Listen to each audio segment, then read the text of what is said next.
Good morning, good afternoon, and good evening to whoever will be watching us on this webinar. And welcome to our webinar on, in my opinion, the pivotal book, Risk and Resilience in the Era of Climate Challenge, written by Vinod Thomas, who was really supporting us from the very beginning to help us organize this wonderful meeting. My name is Veronica Feltzis, and I'm the Vice President of the Academy right now. And it is really an honor and a privilege to be moderator of it today. Since the moment of hearing his presentation in Washington, D.C. this year, on the conference organized by the Global Environmental Facility, led at the time by Yuhao Ito, our wonderful friend of the Academy, and soon after by his long-standing support and extraordinary successor, Geeta Batra, who is joining us today as a reviewer, I hoped that we would still this year discuss his book more closely in the Academy, and here we are. In the line of transformative paradigm of the International Evaluation Academy, we can read in his book that the same encouragement to truly act on transformational challenge must be allocated into values, education, and behavior to really underpin sustainability of development in upcoming decades. And again, in the same book, we read, and it's one of my favorite quotes, prevention must become a far bigger part of resilience building with greater preparedness for more intensive destruction built into interventions. This emphasis on prevention deems disaster recovery as not just returning to how things were, but building back better. As we navigate through the escalating climate crisis, this book offers essential insights into the interplay between rising risks and an imperative of building resilience. Vinod Thomas, with his extensive background in economics and public policy, provides a compelling analysis of how we can address the root causes of the climate change and not just its symptoms. After the introductions, a half-an-hour presentation of the book will follow, and subsequently, Geeta Batra, Global Environmental Facility Independent Evaluation Office Director, and Rob van der Berg, one of the early creators of the Academy, will take floor to give their review speeches. I will introduce them more later in detail. We'll plan for a substantial time for all of you to engage, so please use chatroom to order and manage the upcoming questions and comments. And now, we are honored to have the author with us. Vinod is a professor at the Lee Kuan Yew School of Public Policy at the National University of Singapore, where he has significantly expanded a program on risk and resilience. His dedication to sustainability earned him a NAS Teaching Excellent Award in 2022. Vinod's career includes key roles of in the Asian Development Bank and the World Bank Group, where he serves as Director General in the Independent Evaluation Group. His work has shaped policies on trade, gender, climate change, and enhancing development strategies globally. His latest book offers crucial insights into sustainability and strategic risk management in our rapidly changing climate. Please join me in welcoming Vinod Thomas. Thank you. Thank you very much, Veronica. This seminar is your idea together with Ian, and I thank you very much for organizing this. The timing of this, I mean, every time we say this, couldn't be more appropriate because the climate crisis clearly is upon us, but the sustainability challenge is the overarching theme that even drives the climate crisis. I think I should keep myself to about 15 minutes, if it's okay, Veronica. That will allow more time for the discussion. I very much like to hear Geeta and Rob, who have done tremendous work recently. Rob's new book, and then Geeta's GEF's very important annual report, among other things, really shed a lot of light on sustainability and evaluation. I'll stress a bit on the evaluation challenge And I call it a challenge because with the dynamic changes, the need for evaluation to keep up, even as we know that its impact on policies needs to be strengthened enormously. But in doing that, it's an iterative process. The relevance of evaluation becomes a critical piece. And for sustainability, that part clearly needs more work. So let me switch to the PowerPoint that might make this more efficient. And let me know if everything is clear. Are the slides? Oh, are you able to see the slides? Yes. Okay. These will be available to you later. So I'll go fairly quickly because there are about 20 of them. And in three parts, we are looking at risks that are well known to this group, but less emphasized perhaps is the role of how we measure even the yardsticks of progress turns out to be a problem. And then the implications of all of that for evaluation. Among the high and rising risks, this is headline news every day, but you have to say that what has happened in Spain and in Central Europe more recently and all across the world is nothing short of both dramatic but also heartbreaking. And against that backdrop, looking at the past 40 years, this is since 1980, these cluttered pictures, they tell a direct story. The first column, just to give you a summary of that, is really about the first one, very sharp rise in population, and then very sharp rise in GDP. Okay, as far as that goes, the GDP rise and reduction in poverty are good news.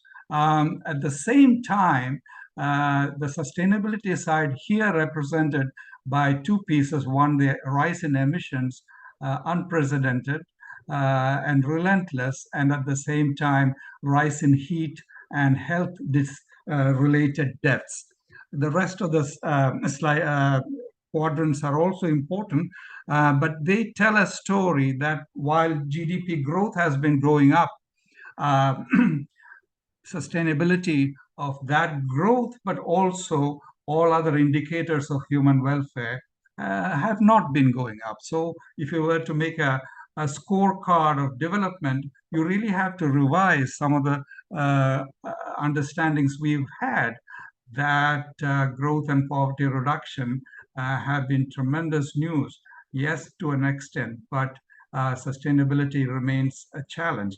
Now, this picture, I won't go into details, it's also well known.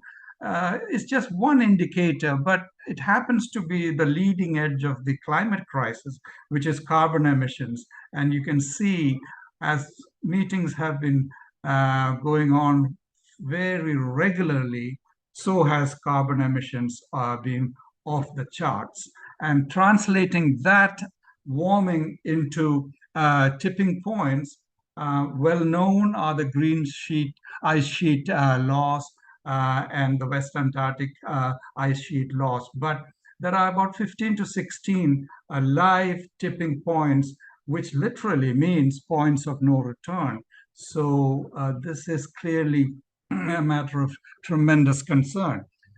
So in that context, one idea I'm introducing here is that while many problems have the support of converging solutions if we make the effort, even the tragedy of the commons, Ostrom's work emphasizes that if you provide institutional arrangements, etc., fisher folks will come together to some extent and ameliorate the overfishing issue. That phenomenon doesn't seem to quite work out, and hence climate change is called a super wicked problem.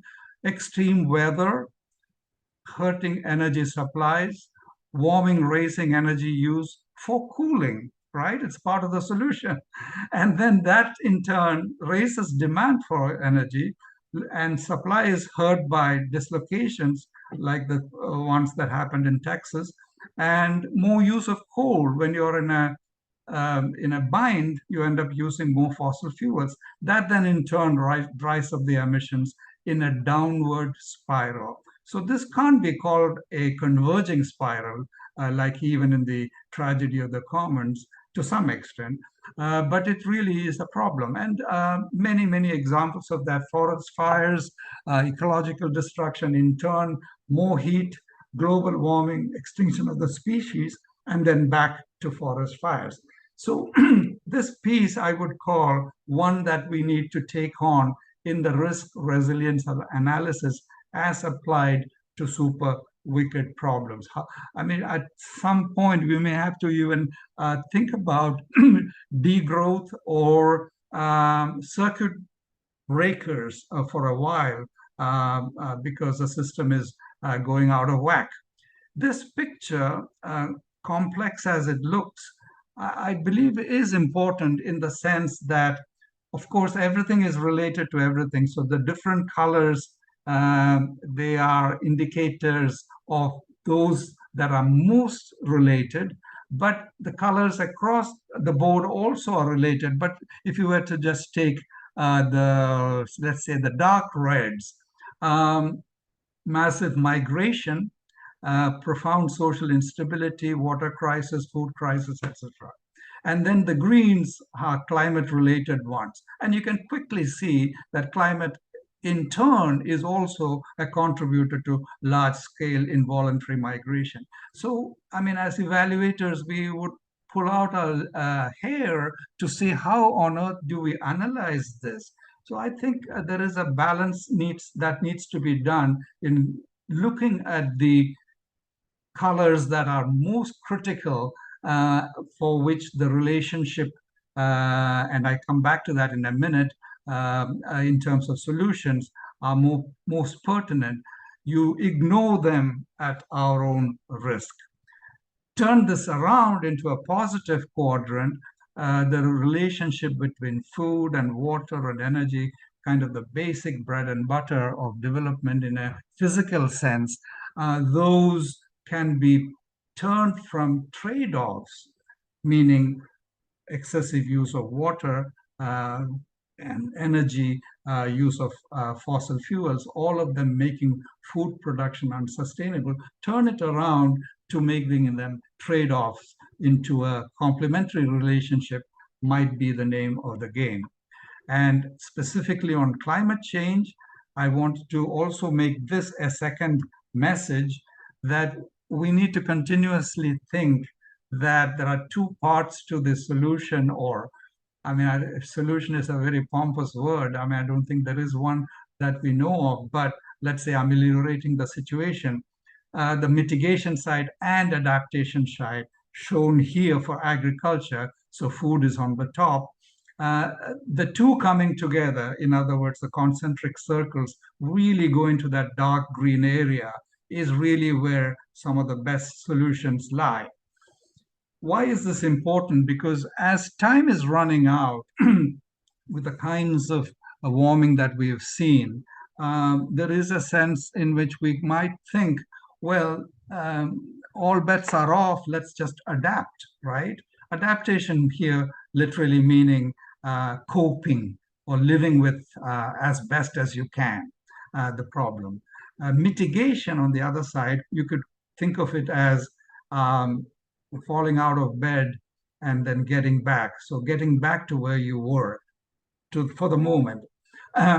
Now, if you only adapted because, you know, it's baked into the atmosphere and carbon emissions are also already spoken for, so we are stuck for the coming decades. Well, it's like making a bigger and bigger bucket to collect the water without turning off the tap. So mitigation has to be there.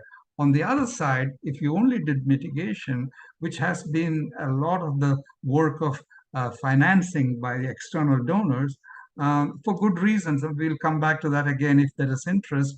But that alone really spells doom for the immediate future in terms of the adaptation needs. So you need both. And in this concentric circles, some examples of those activities that are both are interesting. Here in agriculture, use of degraded land. Yeah, that both mitigates and adapts, right? And that's kind of what you want. What might be another example of something that is, I mean, a quintessential example of mitigation would be reducing carbon emissions, right? Decarbonization. And one for adaptation would be, let's say, seawalls or better drainage systems, etc. One that does both at the same time, in this case, is the restoration of degraded land. Another super example would be mangroves, right? Nature-based solutions could do both. They both reduce the problem and help us to cope with the problem better.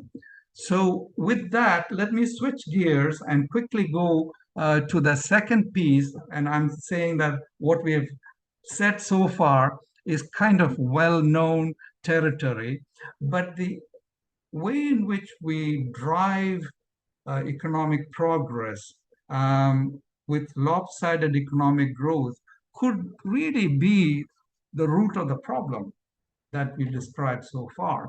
And is that well known?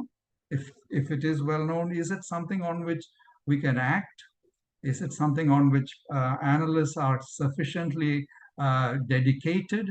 And if they are, is it something on which public opinion and then political will could move? The answer on the last is clearly no. And I guess mixed answers on the first two. This picture, in summary, is saying that the relationship between physical and financial capital to total factor productivity and growth, that's the one that economists have emphasized. And I have no problems with that by raising total factor productivity, you can generate good growth. Yes, that's fine. But if you only did that, like one of the three legs of a tripod, the whole thing collapses. So in a good measure, human capital and social capital, they have come into the picture positively over the recent decades in particular. And that emphasis has been good, but there is still a long way to go in really valuing that. But when it comes to the third leg of the tripod, natural capital, not only is it not invested in, but it is disinvested in. And the evidence is just overwhelming, so I won't go into that. Deforestation, of course, is one. And decimation of biodiversity is another. So with that picture, again, going back to that switching trade-offs into complementarity, some pieces of analysis really are eye-openers. Here, social progress can go with growth. In fact, it makes growth better. Coming from IMF, who had not said this 3 decades ago, but in a series of papers, every year they are giving new evidence, maybe just the last bullet, avoiding excess inequality, sustaining growth. They are the two sides of the same coin because they make growth spells that much better. So that is one powerful one. I had another slide which showed the close interaction between social progress and environmental sustainability. I thought this group would know it inside out, so I deleted that, but it's extremely important. Given that, as evaluators, what needs to be done much more of is to really go after spillover damages, having recognized the cross linkages like social and environmental or growth and inequality. Look after those spillovers, because sometimes this indirect, unintended pieces may be the bigger part of the puzzle when it comes to true development than all the things that we emphasize day in and day out. And it's not contrary to actually good economics. It's just that we forget them in the rush to raise growth. The second bullet, pricing air, putting a price on air is one way to get at that. And so if you follow that line of argument, then you'll quickly see that the actual situation today when it comes to carbon growth is one that needs tremendous work on the part of all. Africa here, you can see, is low on carbon emissions as the level of income is also very low. But then middle income countries, along with some of the high income countries, but certainly the middle income countries are the biggest contributors right now of the carbon emissions. There is a great equity issue embedded in that, while the contribution goes the way I just mentioned on carbon emissions, the damage suffered goes the opposite way. You can just look at the dark red damages in the west of Africa here, the middle of Africa here, and the west of Latin America here. But this picture, once we drill it down, makes the point very clear about the inequity on who is contributing and who is taking the big hit. Given all of that, as evaluators, some better tools to assess these, aside from the intuition and the mindset to go after them, will help. And I guess today we don't have time to go into this in great detail, but I just mentioned in passing one indicator or an instrument that UNDP has developed. I find it extremely promising, and equally I find it puzzling why we don't use it. I don't hear about it. Maybe you do, and please do come back on it. But the Human Development Index is known, but that has been revised to include planetary pressures adjustment. And that PHDI ranks countries very differently, certainly from the GDP measurement, but even from the HDI, the Human Development Index. Just one example, Norway, second in HDI, falls 34 places on PHDI. Australia goes from 5th to 87th. Singapore, where I have lived, goes from 12 to 61, US 21 to 36. That is to say that the real development index, I mean, we are approximating that, is quite different from the one that we traditionally measure. To conclude, with all of that, I can say that the mismatch between what we measure and the measures of sustainability that we really want to go after summarizes the story of the gaps that we have at the moment.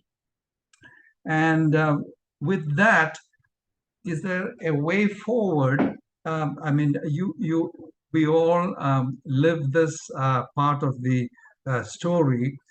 We need a concrete, tangible, understandable instruments to track performance, right? I think evaluation tries to do that. The DAC criteria goes after one part of it with efficiency, effectiveness, and relevance to begin with. And then at the end of the day, some aspects of sustainability and impact, ideally, but often not done. But with that, I think you are getting a handle on income growth and poverty, and it comes back in many, many ways. The whole point of this presentation is that if even it served a good purpose and can serve within a certain framework, switching to a more feedback and co-benefits based DAC criteria triple that includes inclusion and sustainability in an interactive way and goes after the quality of growth rather than the quantity of growth. I know this is a mouthful, but that really would be helpful coming from evaluators for sustainable development and in turn for answers to the climate issue. What difference would that make? Well, just as one example, the East Asia miracle that I worked on is called a miracle because growth and poverty reduction was dramatic, right? But if you now added the sustainability part and just bluntly put, the destruction of the environment and the decimation of biodiversity, you'll see the fastest growing and the best performers on the East Asia miracle score are below the line: China, India, Nigeria, Turkey, etc., etc. So the East Asian miracle in that sense is a misnomer, and you wouldn't have known that if you didn't have a better tracking of full development. I won't go into this although this is the theme of the book in a way, that we need to look at risk and resilience differently, given all that I've said. In a nutshell, I mentioned earlier, resilience is about getting back to where you were. And here I'm saying, no, that's not enough. You can get back to where you were, but we need to overshoot, because the next round of risks are definitely going to be tougher than the previous. So we need to bounce forward rather than bounce back. With all of that, bottom line, evaluation needs to definitely highlight the so-called externalities, particularly the negative ones. And can we think of, with all of this, manageable, tangible, doable evaluation approaches that build on that criteria? I do not have a fundamental difficulty of what is being done, but it is just that the partial, and sometimes the partial can be problematic in terms of telling the story and give the wrong recipe in the end. So examples would be direct and indirect counted together. In that sense, water and water problems, too much and too little, dealing with that in the growth context, juxtaposed with the climate crisis, will give us a better fix on the water issue. Or transboundary, combine regional cooperation, sort of a motherhood and apple pie kind of word, but if you really follow that transboundary piece would be the critical answer to water pollution. So bring them together. Or just simply on methodology, please switch to mixed methods of quality and quantity at the same time, big and small data, etc. And that's an agenda. And switching to that, which is being done to some extent, right? And but moving much further along would be my final point. And the book is unabashed promotion of that is here. And if you have difficulty getting it, please let me know and I'll get it for you. Thank you very much. Thank you so much, Vinod. Indeed, I want to also thank you not only for the content, as I said in the beginning, but also I want to thank you that even with this sort of level of publisher, this book is extremely available. I bought it in Latvia. I think it came within a week or two, and it cost me 15 euro. So it's also important that the really most up-to-date knowledge is being shared with everyone. So I'm very thankful for that. Yes, thank you so much, especially for giving us concrete solutions, concrete directions towards solutions, and helping us understand that resilience is that bounce not only back, but rather forward, taking into account that we have so many points of no return. I encourage everyone to again write any questions up front and so that we can manage them. And without further ado, I'm giving voice to Gita. The floor is yours. And oh no, I was supposed to. I'm very sorry, Gita. Of course, I wanted to say a few words about our dear friend and also a supporter of Academy, the director of Independent Evaluation Office of the Global Environmental Facility since this year. But within last 30 years of she has experience in international development and 18 years in program evaluation. And it gives her a tremendous wealth of knowledge. She has held significant roles at the World Bank and American Express and has managed over 100 evaluations. She holds a PhD in economics and MBA in finance, and we are very excited to hear her insights today.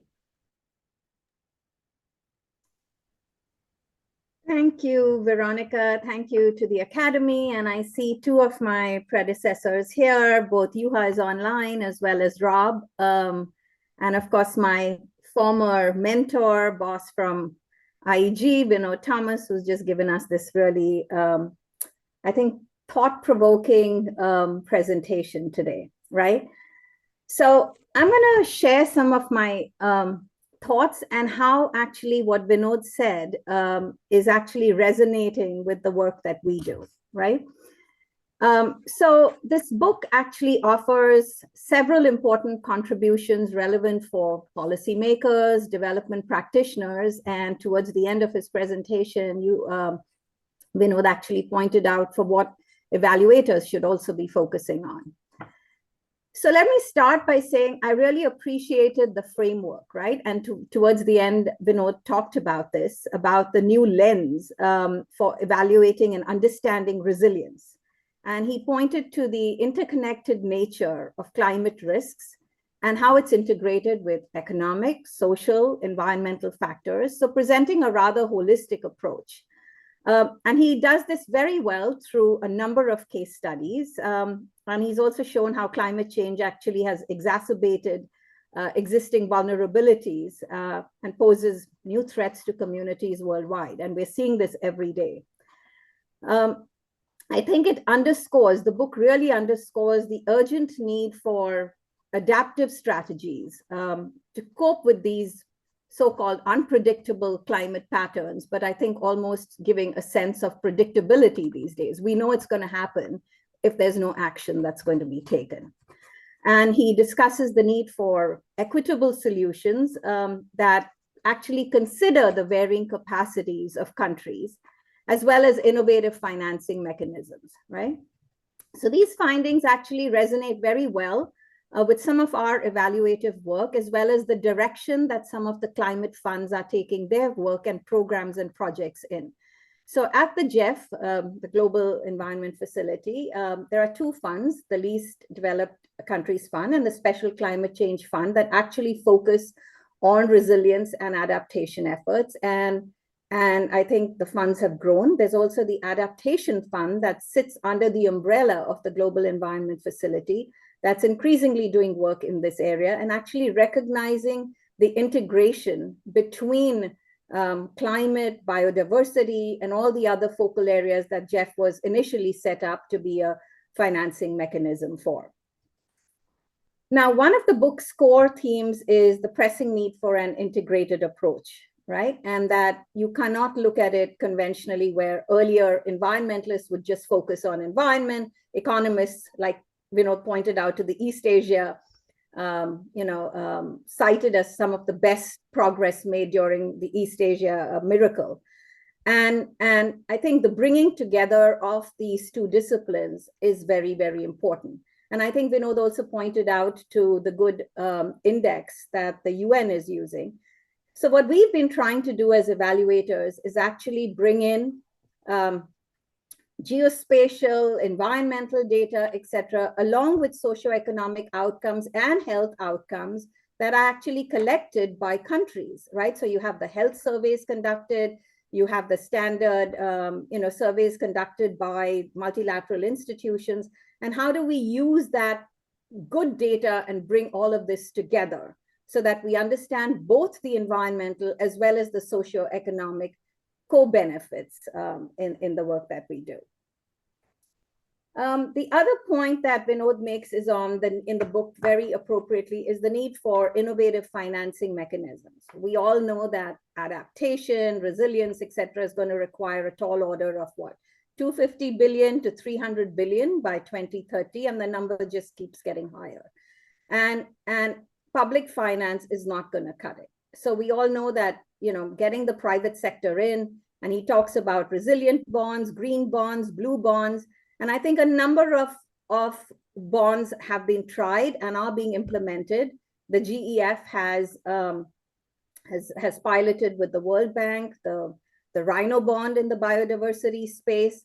So I think all this is looking to probably transform the way financial institutions think about financing nature, right? So changing the markets for financing nature. But I think it also points to the need for better regulatory and policy reform. And I think, Vinod, you allude to this in your book, where it's not just, it's about actually good policies. It's also about driving good policy coherence, which is not always easy, right? So in some countries, maybe Costa Rica has had some success in driving policy coherence. But you look at a country like India, for example, where a single biodiversity intervention would involve maybe 30 to 50 ministries. How are you going to drive this policy coherence? That's actually what is needed to get the policy reform, and then to bring private capital and private sector into play. So I think that's, these resilience bonds, et cetera. I think experimenting is good, but I think the onus is on us also to share the findings from successes to encourage more investors into this space. So the book appropriately recognizes that financing alone is insufficient and that you do need robust governance and transparency to mobilize these resources effectively. And finally, it points to better international cooperation. And I think this is an area that needs tremendous focus, right? There's so many players. It's almost a fragmented space now. It's how do we bring the collective action together at different levels in countries, not just at the national level, but also at the regional and the state levels. Technologies would play a role. So I think I'm sure Vinod is already thinking about the next generation of this book, right? His mind is always on overdrive, and he's a prolific thinker and a prolific writer. So I think, Vinod, if you were to do round 3 of the book, I would suggest deep diving actually a little more into what technologies could actually help. We've done some work on the role of early warning systems, and but more now with artificial intelligence, et cetera. How would this drive change faster and help some countries actually leapfrog?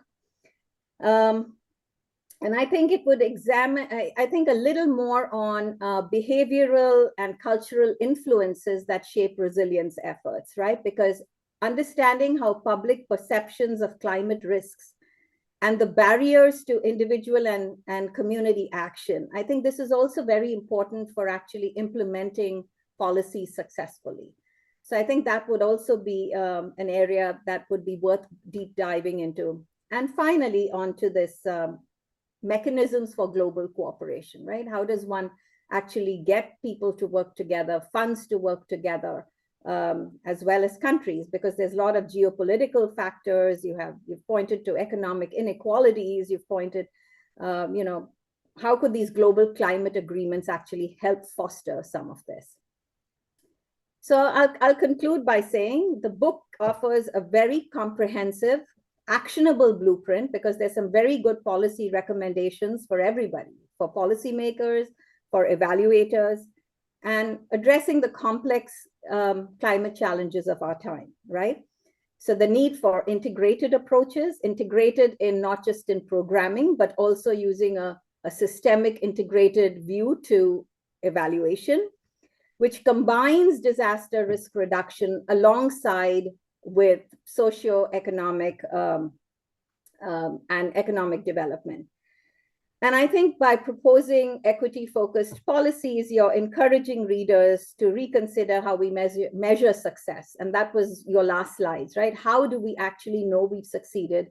And how do we measure success, moving from short-term to more sustainable resilience? And placing a good deal of importance actually on the sustainability angle. So it all comes together with the financing, the policy frameworks, addressing economic growth, all drivers of long-term sustainability. So I really enjoyed reading the book. I really learned a lot from it. So thank you. And I look forward to the next edition. Thanks very much, everybody. Thank you so much, Geeta. Thank you for finding the time to join us today. And I see also the enthusiasm from Vinod, because he really wanted you to be one of the reviewers. And I see also why it was very much rich and full of information review. Thank you very much. It brings a tremendous quality to all of this. Rob, it is my pleasure to say a few words about you. And as you are visiting professor at King's College in London and honorary associate at the Institute of Development Studies in Brighton, you have extensive background in evaluation, having served as the director of the Independent Evaluation Office, as we know, but also in the evaluation department in the Dutch Ministry of Foreign Affairs. Rob has also been a president of International Development Evaluation Association, which I understand was exactly at the time when you were setting the whole idea of the academy at the time, and you were one of the founding fathers, to say, founding members of the academy. Rob has co-edited 8 books and published numerous articles on international development. I'm very excited to hear your review as well, and I see already the Vinod as well. The floor is yours. Okay, well, thank you very much. Well, let me start off by giving Vinod the compliment that he is a heterodox economist. And not everybody will immediately know what I refer to, but heterodox economists are the ones who are not afraid to move outside of the core of current day economic orthodoxy. Orthodox economics is also often referred to as neoliberal economics, and we know the extremes that they can go to.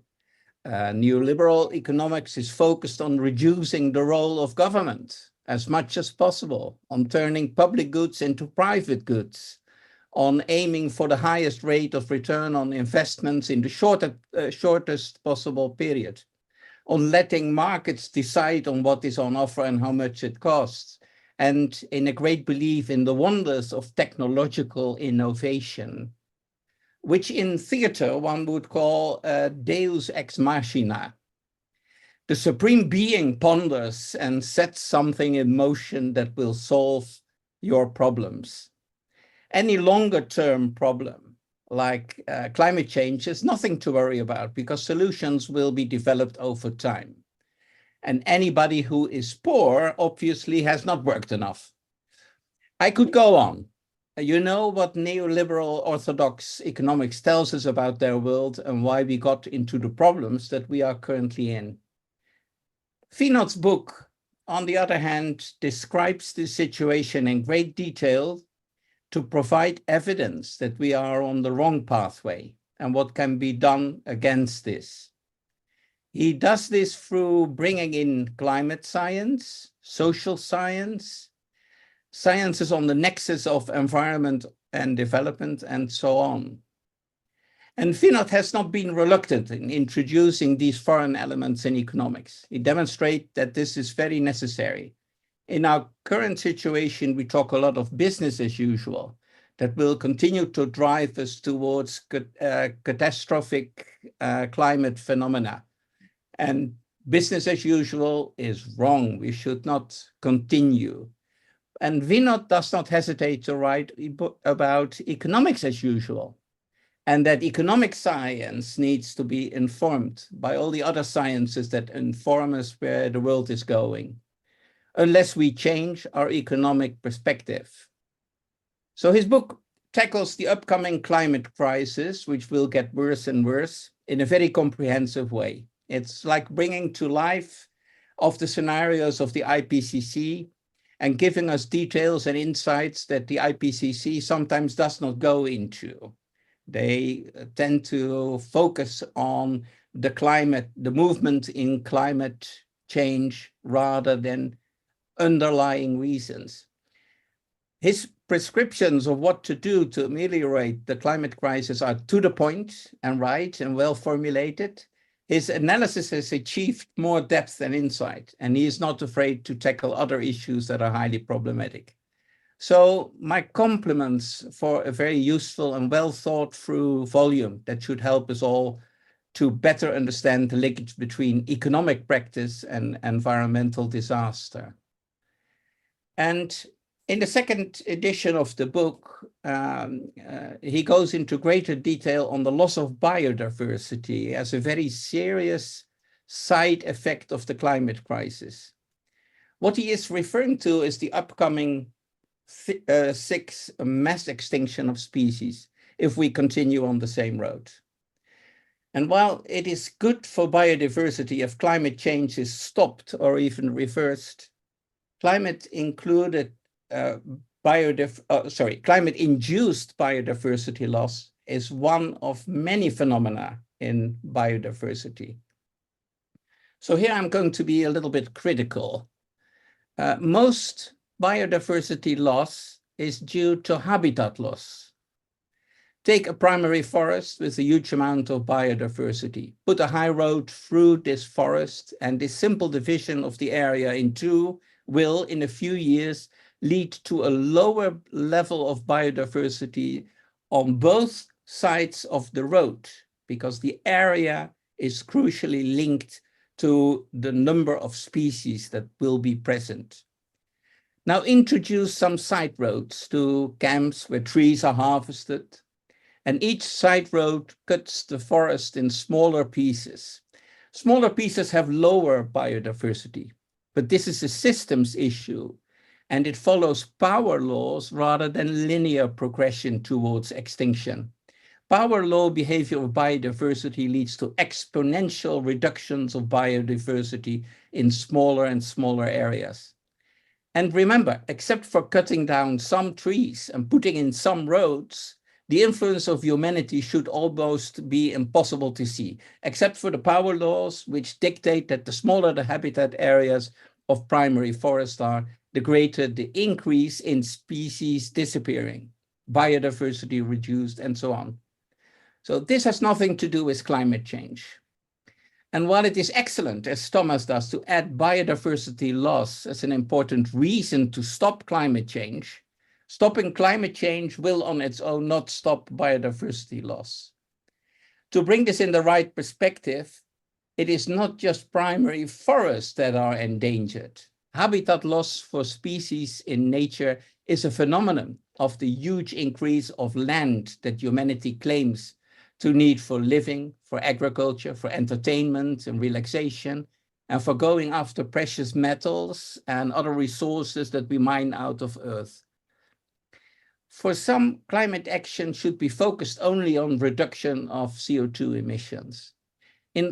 Unfortunately, other trajectories towards disaster, like habitat loss for biodiversity, are not fully covered by this. And I could give more examples. Chemicals, pesticides, waste, agricultural monopractices, and so on, all lead to biodiversity loss and often contribute to climate change. But one problem cannot be reduced to another. They will all need comprehensive treatment. One could say that the challenge for the future is also that everything is connected to everything else. We can no longer afford that the left hand does not know what the right hand is doing. It must all be going in the right direction. And for this, system sciences is needed. No linear approaches will save us.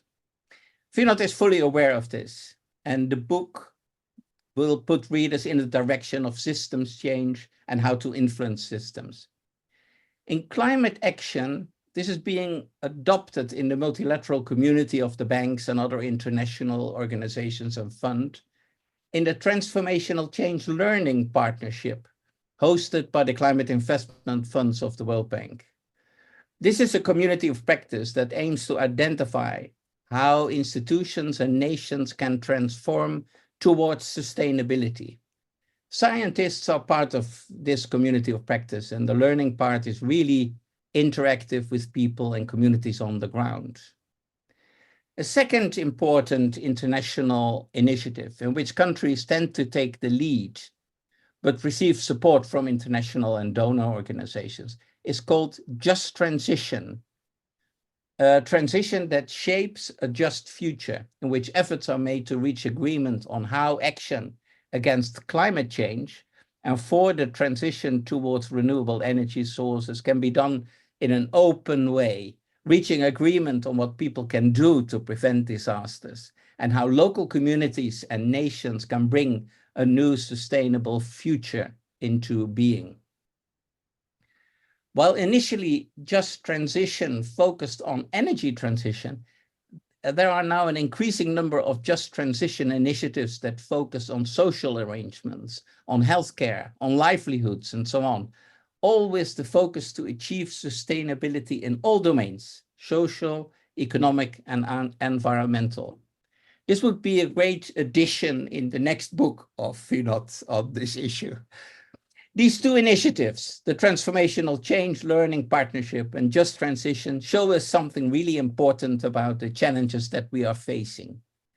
They are in the future. Much of science is focused on the past.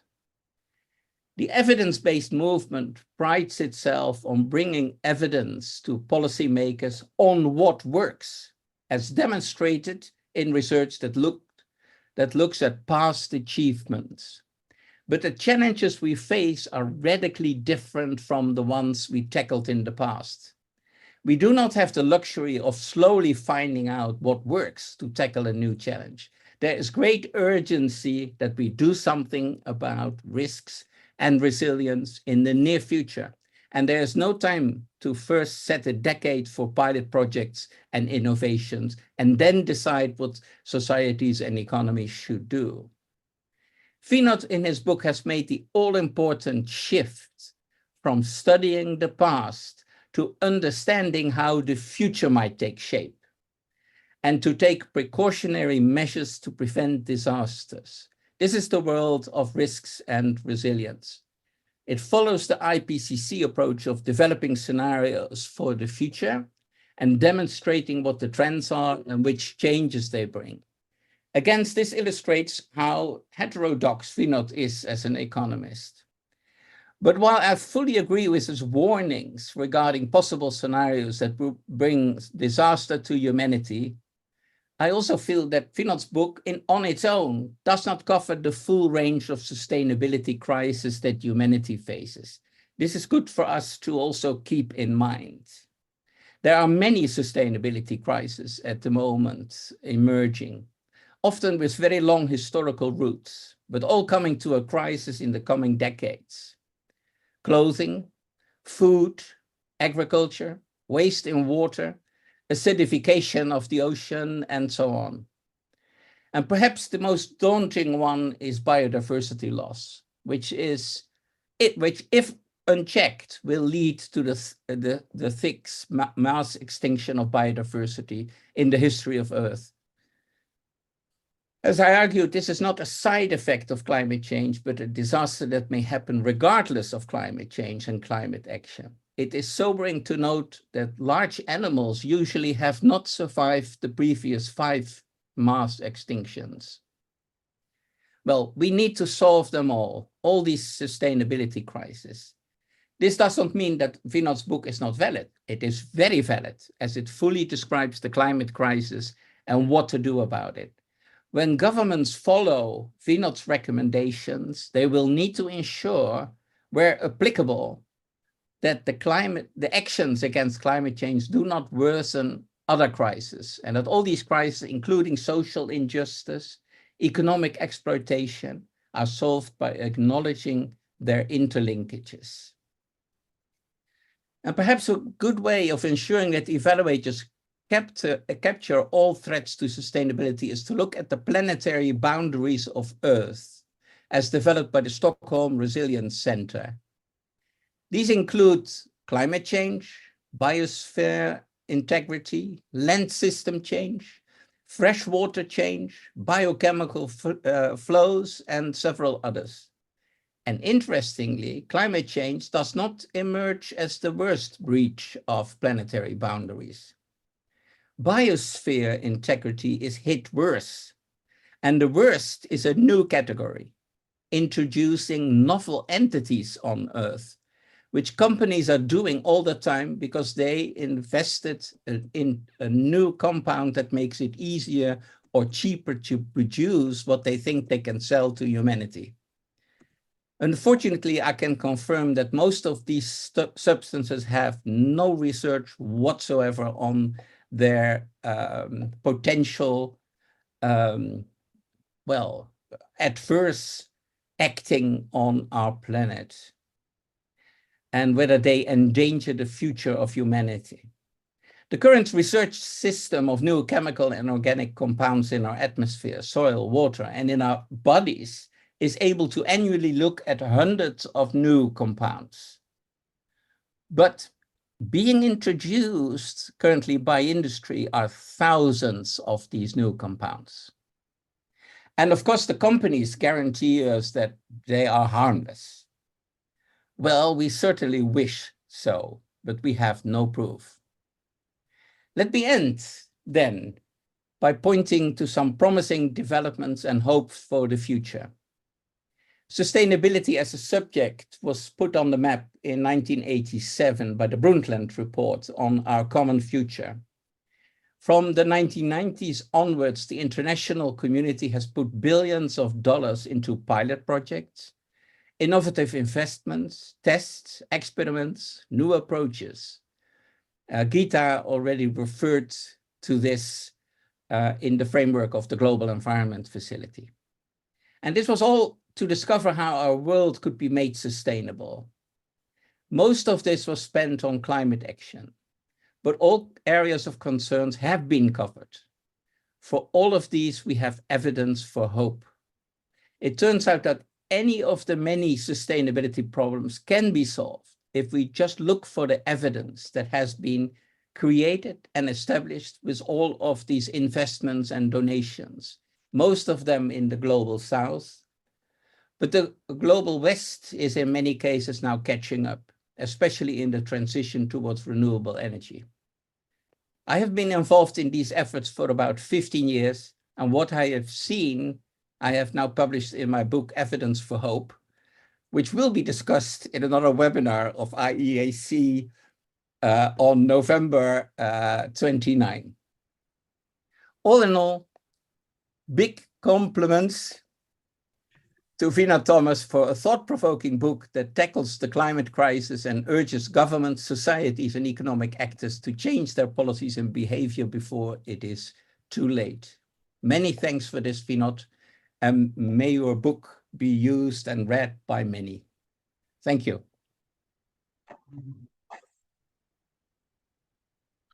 Thank you so much, Rob, for so comprehensive analysis and review. Vinod, maybe I'll give you the floor a bit unexpectedly, but I'm sure you want to give thanks to both of our reviewers.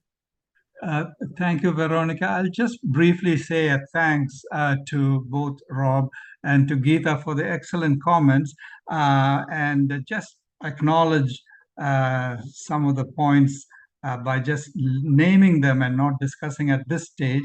Gita talked about technology and dollars and financing in a big way, clearly a centerpiece. Also, that point I think she was making about co-benefits, which features in GEF's reports of last year, this year, is really a way forward, and so turns all our discussion into much more of a positive take. Rob specifically stressed biodiversity and other issues that are not all climate related, right? Now, climate change exacerbates them, and some of them contribute to climate change, but that systems approach or the cascading picture that I showed, we can get overwhelmed by that, but that is the reality. So that, I think, was also well taken. Both of them stress just transition in different ways: small micro level, big macro level, cross-country level. It's not only a nice thing to do, but if answers need to be sustainable, they have to be just. I very much like the past versus future, perhaps even to add that we've come to a point where, while evaluation relies on the past lessons, the past may not be a guide for the future at all. So how do we calibrate and recalibrate in a smart way, rigorous way? It's not just my opinion versus somebody's opinion just because you woke up in a certain way, but still rigorous, but go to the next stage of anticipating within a framework that gives you reasonable answers. And a lot more to be said. One last thing, if I get a chance later, I would like to come back to risk and uncertainty. There were also some very interesting chat points being made about known versus unknown, and where specifically on today, where does climate change lie? I'm of the view that perhaps what we used to call a black swan, unlikely to happen, but if it happens, is really bad news. Are they turning into gray rhinos, meaning likely to happen, and if they happen, they're really bad news? So if you have 4 quadrants, is it shifting from one to the diametrically opposite one? It's worth discussing, maybe not today, but nevertheless, let me pass it back, Veronica, to maximize time for our discussion. Thank you very much. Indeed, something what gets in the background of all this discussion is really how do we balance in this integrated approach that you're calling for, the predictability and different models that, as you've showed us over decades, show some persistent trends leading us to the tipping points. And at the same time, understanding that many times, because it hits us harder than we expected, the unprecedented tragedies are of a scale that we cannot prepare ourselves for. So that kind of, on one hand, adaptation, on one hand, acknowledging that we are not in a control anymore. So what does it mean, and where that balance can be found? So I think that if I just summarize it anyhow appropriately, I think it's something that comes back in the background of preparation of this webinar, somewhat in the reviews that were so very comprehensive, but also in the chat right now. So if you could answer to this, Vinod, that I think that would be very good.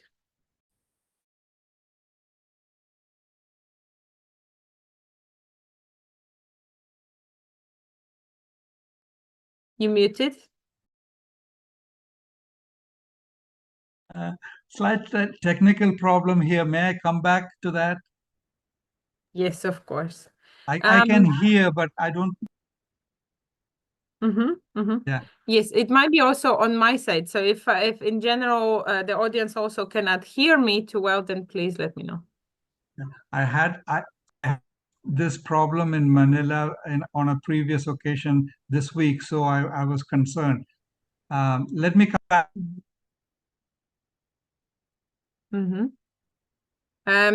If there are any questions that people would like to personally raise and ask, then maybe let's just raise hands. But for now, maybe I'll give also a voice to Sebastian, who commented on the chat about known unknowns and unknowns knowns, which I think is very much referring to what I said a moment ago. And it also refers to something what Vinod was saying that struck his attention. Do you want me to comment on known unknowns? Yes, extend it into a question to Vinod. Oh, okay. Extended into a question. Well, my curiosity would like, well, first of all, thank you so much for your insightful talk and the wonderful reflections offered by Geta and Rob. I would really like, I mean, I know there is no time for this, but to go back to your diagram that you showed and the question that it actually carried, because there's obviously a lot of knowns in there and a lot of unknown knowns in respect to unintended and intended consequences, which then obviously, at least in my understanding, defines the role of evaluation and also shows the opportunity of what is called systems change to actually drive the transformation that we so urgently need. I don't think that was a question, so you might want to help me again, Veronica, here. Thank you. Very good. Thank you so much, Sebastian. Vinod, I hope you are with us. I'm still struggling a bit. Let me just say a word. I think on the risk and uncertainty, I guess to start with, risk assumes or pretends that you are able to almost quantify what is going to happen. That is going to be different from the normal expectation. So it can be higher than the expectation, but what you worry about is when it's lower. So how is the probability or the chance of something going wrong multiplied by how bad is it if it did go wrong, right? Those are the two pieces. So you have very high frequency events like perhaps the flu, but the outcome is not so bad versus very rare events such as extreme natural disasters as we used to think about. But if they happen, it's really bad news, right? And the latter would be called the black swans. But then we are facing a situation where the so-called black swans are becoming, in the case of climate change, regular events, right? The last 2 years. And this book was updated just in a year's time. And it's unusual, I'm told. And the reason was that 2023 and the first half of 2024 were extraordinarily different. It just shifted the scale of the impacts in a way scientists had not predicted. If you look at the languages carefully into the COP and the IPCC writings,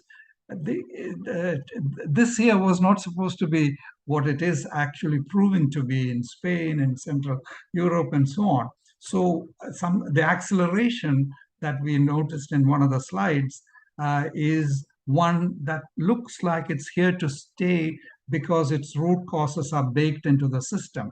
So in that sense, the black swan is becoming a gray rhino defined as a very bad outcome that is not rare, right? That's happening with frequency.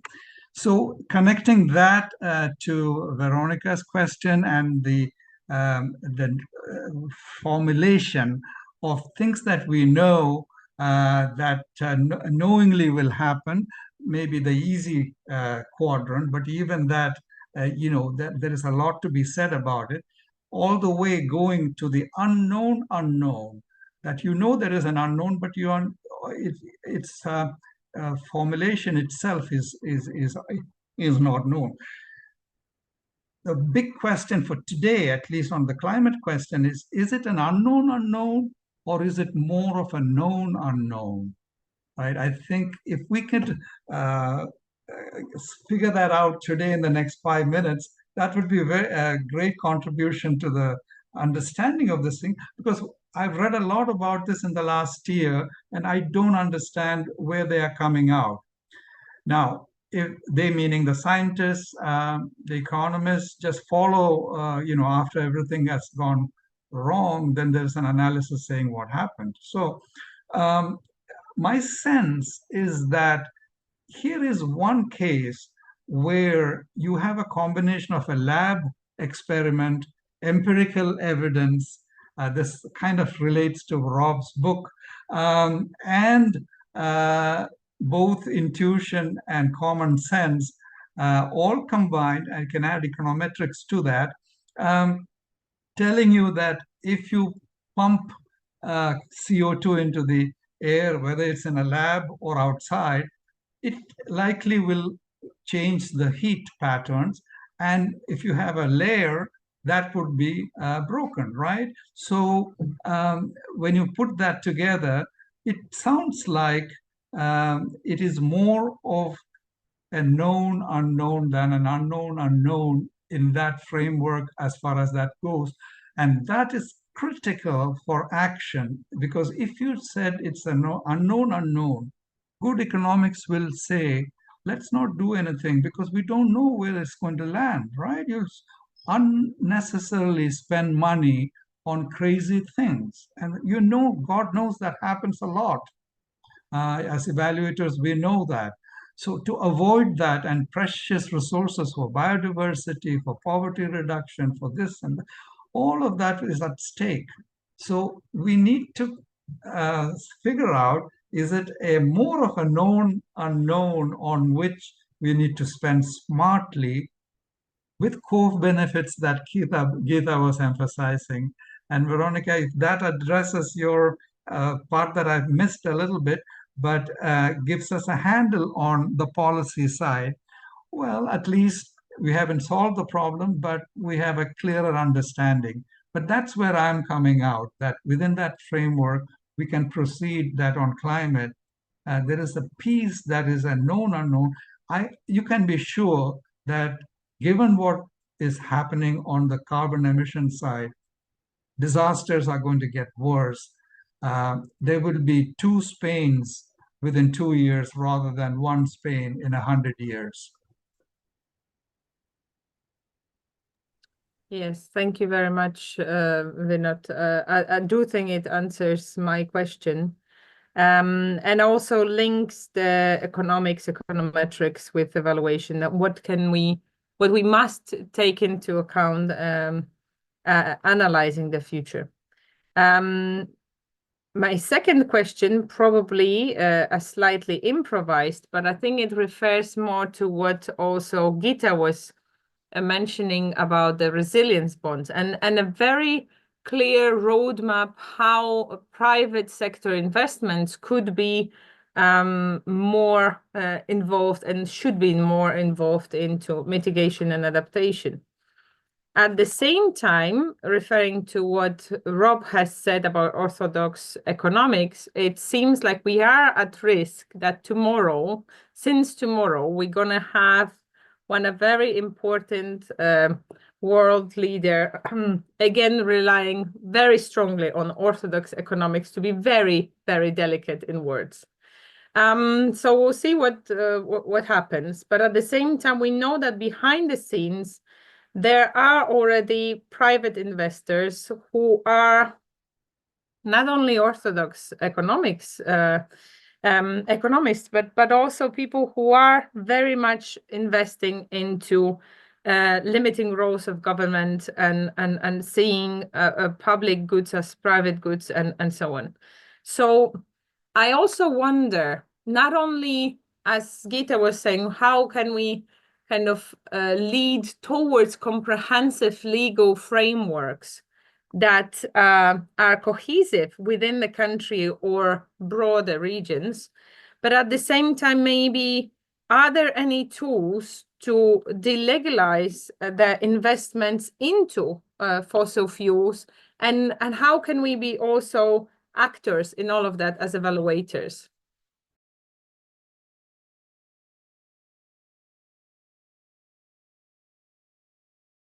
Would Geeta take up that question?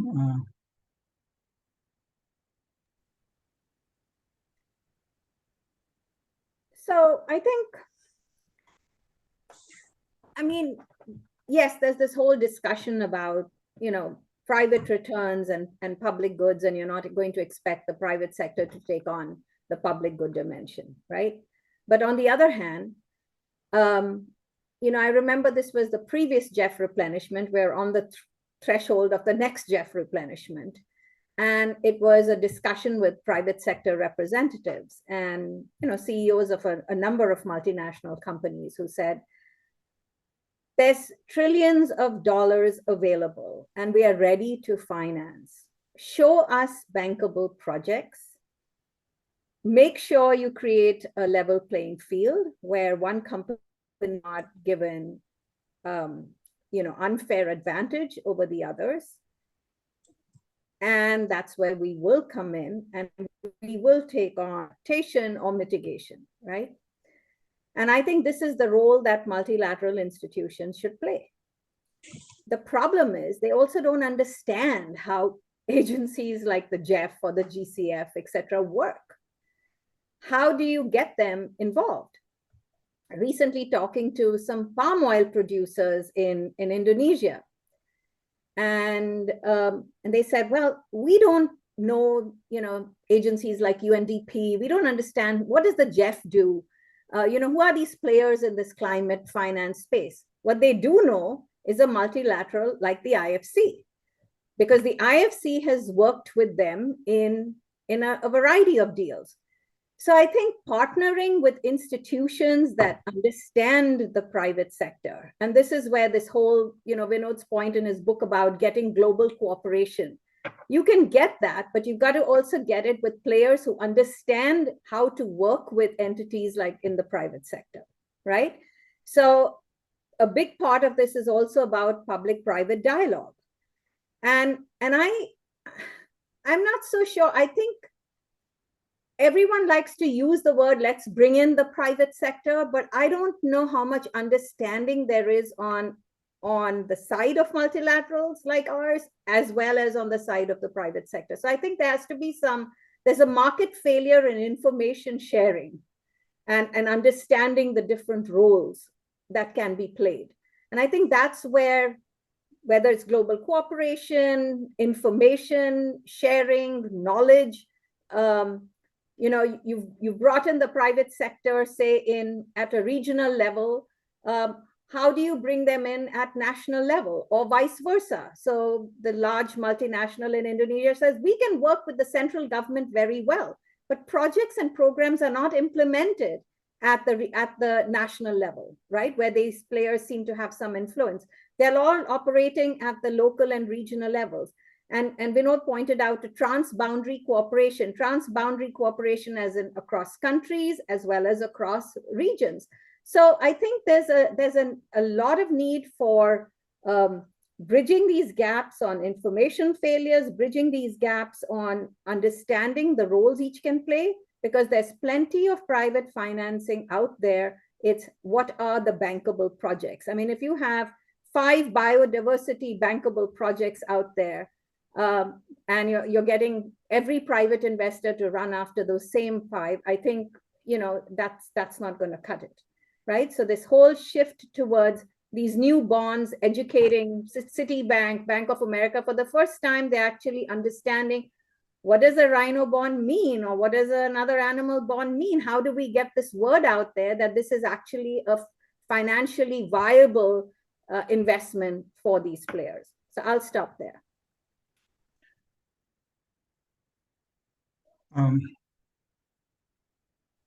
Thank you so much, Gita. I think it was really very useful because it gives us an actor network picture as well, and it was very valuable. Vinod, you wanted to add something, and I know also that Rob is waiting to have a comment. Yeah, just to add, I think I'm really glad that you brought back the resilience building and how public and private with regulatory frameworks, legal frameworks, etc., need to pull together. One of the evaluation findings across organizations I noticed is that when we do these regional cooperations and public-private things, etc., the cost of doing that in terms of just sheer time or agreeing on a terms of reference or what have you is just very, very high. But the returns, because several pairs of eyes are looking at it, or the quality is clearly higher. And then the question is it bigger than the cost that people usually emphasize? I mean, project managers say, wow, it's too much trouble. But it does turn out that the returns more than justify. So, that is a good piece to keep in mind. I may just make one transitional or tangential comment that technology and financing, they are really furthered by public-private partnerships. But here is where, at the end of the day, and in fact, in doing the book, I was going to do a whole chapter on that, but I felt that why is it so different in the case of climate change than, say, COVID-19, where 20 trillion were raised in 9 months? And here you can't get 100 billion for developing countries, and you say it's an existential problem. COVID also is a very serious problem. And so the question is why the private, public, and technology and all of this are not kicking in anywhere close to the way in which science describes the problem. At the end of the day, isn't it the mindsets and the priorities people place on it? And is that something that we could work on much more? And the rest will follow as they did in the case of some of the other events for which lots of financing were raised. And we talk about political will all the time, but at the end of the day, I mean, it's not an election issue at all in the US tomorrow, right? It is not even mentioned. It's not in the top anything. And I've been kind of working on that, and to see the opinion is divided. It's of course a global public good. And so there is a fear that if I did something, someone else may not do the same, and they'll get a free ride, and all kinds of issues that are well known. And so that is a distinguishing factor here. But in any case, at the end of the day, I would say all that we do on communication, understanding, changing mindsets in the good sense of the word may be a big piece of this particular problematic. I also wanted to just mention that Christina has a very interesting question as well in the chat box on biodiversity as an example of something bigger she has in mind. Yeah. Thank you very much. That makes Rob a short comment. Yes, thank you. I just wanted to point out that Nassim Taleb, the investor who is one of the godfathers of risk and resilience and has worked a lot on this, has a very simple way of dealing with unknown risks and unknown unknowns. If these go in the direction of events that are very serious for you or are endangering your life, then you shouldn't do it. He is basically saying, if climate warming means in the end that humanity is killing itself, we shouldn't do it. And of course, he is working in financial sectors and investment sectors that are focused on rates of return only. But he nevertheless came to this conclusion. And we should adopt that I think, in evaluations as well. If the scenarios go in a very wrong direction for humanity, we need to make this explicit so that humanity has a chance to do something about it. And indeed, climate warming is not often mentioned, but what happened in North Carolina is. And what happens in Florida is, and what happens in Spain is. Those are issues that are on the front page of newspapers and on our screens. Thank you. Thanks so much, Rob. So maybe let's refer first to the question of Dr. Luciano Wolf, who is asking how to relate and integrate the dimension of power relations and conflict of interest to your framework, Vinod. If you could have take a few seconds on this, and then Rob and Gita, if you can also, as Christina asked, just to have a read of her longer comment in the chat, and then I'll give the floor to all of you at the end so that we wrap it up with that kind of comprehensive systems view.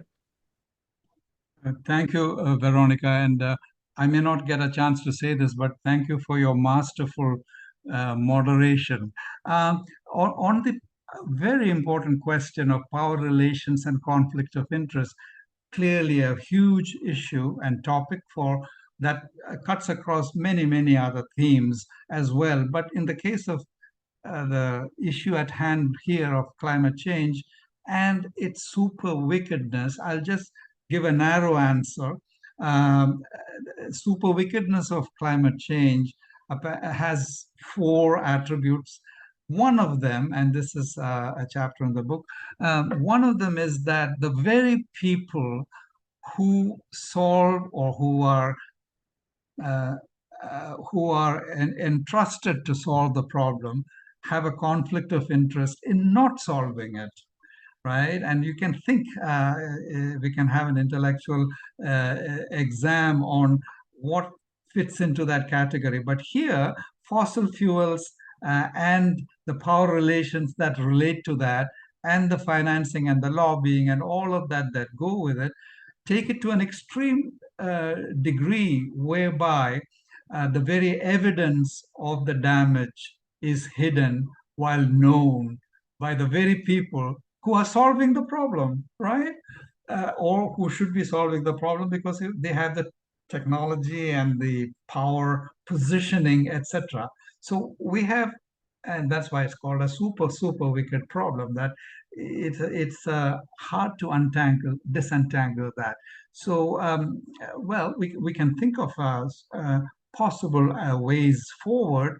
And among them, clearly, I go back and close with that it's the people's mindset and the sharing of knowledge on what is really at stake and what's going on should help us in creating a greater consensus on breaking up that power relation or dealing with that conflict of interest in time.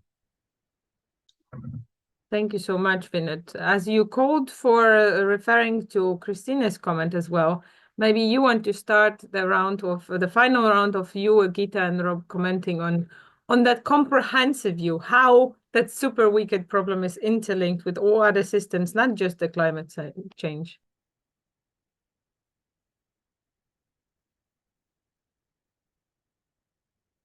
Sorry, Rob or Gita would go ahead, right? I mean, on the biodiversity.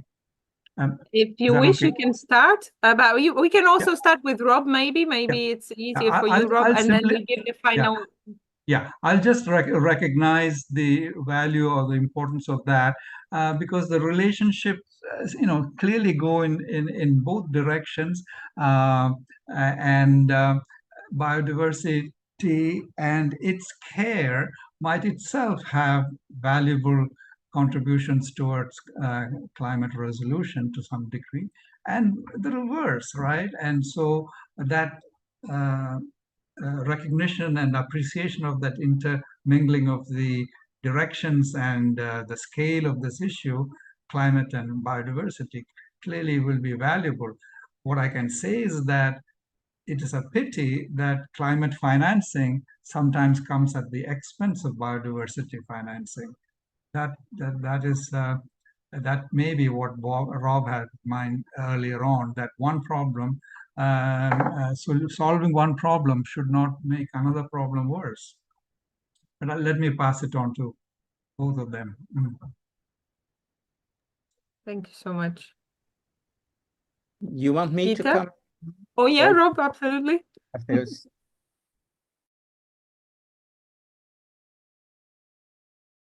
Okay, let me then just say that indeed on biodiversity is great to have, and it's very difficult if it's gone. And we should really know more about how to restore biodiversity. But